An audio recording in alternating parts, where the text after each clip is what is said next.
Abe and Hawkins and the 1000 Spikes originally released way back in the beginning of 2011 in the remote corner of the Xbox Live Indie Game Store for a whopping whole $1, bringing with it some tough-as-nails retro 2D platforming. The guys over at Nicalis saw the game's potential and decided to pick it up to polish its edges, add a batch of brand spanking new content, and bring it to the hands of more gamers via multiple platforms, which thankfully included the Wii U. Not just being a simple port, but being ultimately new and improved, the game was fittingly renamed 1001 Spikes. Unlike some games today, classic NES or SNES games are not exactly the most inviting to novice players, with a lack of handholding and sometimes brutal difficulty, and 1001 Spikes is basically a love letter to that 8-bit era, with its unforgiving and relentless challenges. 1001 Spikes is hard for the sake of being hard though, and not because there is some faulty mechanic. The diabolical developer cleverly tries to trick the player into a false sense of security by having them think everything's going to be all strawberry milkshakes when you conquer a rather nasty obstacle, until blammo, you're dead. 1001 Spikes is hands down the most challenging game on the Wii U eShop currently, and you might be induced to snapping your controller in half as you try and try again. If you thought the madness that ensues during Scram Kitty and his buddy on rails was bad, well, kick that up several notches and say hello to 1001 Spikes. To differentiate itself from the myriads of other platformers out there, 1001 Spikes requires the player to use 2 jump buttons, one for a short jump and another for a high jump, which will be crucial at times when you have death around every corner. It's definitely something to get used to, as sometimes you'll find yourself hitting one jump button most of the time when you really need to toggle between them to make it easier on yourself, which, mind you, still won't make it easy. With an ultra demanding game like 1001 Spikes, razor sharp controls are a must to nail those perfectly precise jumps in between spikes, and thankfully they are very well executed here. Delegating the height of your jumps to 2 buttons helps with accuracy, and even doesn't feel too loose or floaty. But your core objective for each stage is insanely simple. Grab the key found somewhere in the level and make your way to the door. They're all pretty bite-sized, as I was able to run through some in under a minute. That is after figuring out the ins and outs of the entirety of the stage and learning to play blindfolded from dying 100 times. And no, I'm not joking about that, I have literally died over 100 times in just one level.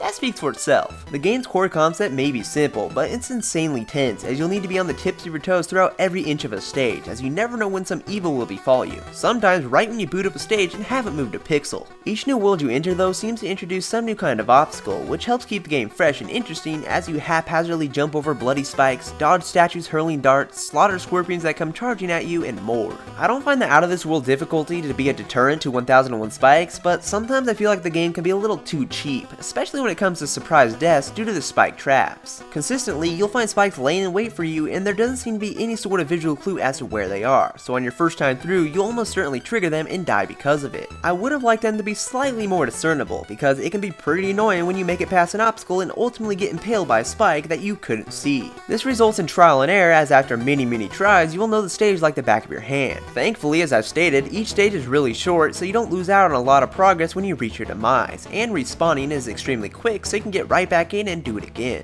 Other than that, the game works great, and just finishing one simple level will feel like you've conquered the world. Visually, 1001 Spikes really isn't anything special, as it's essentially just a homage to the 8-bit era with its pixelated world, but each world has a distinct environment to give us some variety to offer a sense of progression. I do have to give them props though on the chiptune soundtrack, as it's really well put together with upbeat and catchy tunes. Even better, you'll come to find specific characters come with their own music that is reminiscent of whatever franchise they originate from, whether that be the Mario-esque character or Bit Trip's Commander video game. In terms of replay value, well, 1001 Spikes has been updated to include over 100 stages, and some levels you come across are harboring a golden skull that you'll need to find a way to grab, and nabbing these bad boys will not be the easiest mission, with them being placed in some sticky situations. The golden skulls are worth seeking out though, as this is how you unlock over a dozen playable characters to give the game a different feel, or extra game modes that can be played with up to 4 friends locally, either cooperatively or competitively. Plus, the entirety of the single player adventure can be shared with up to 4 players in a similar fashion to the new Super Mario Bros. Series, with drop-in, drop-out style gameplay.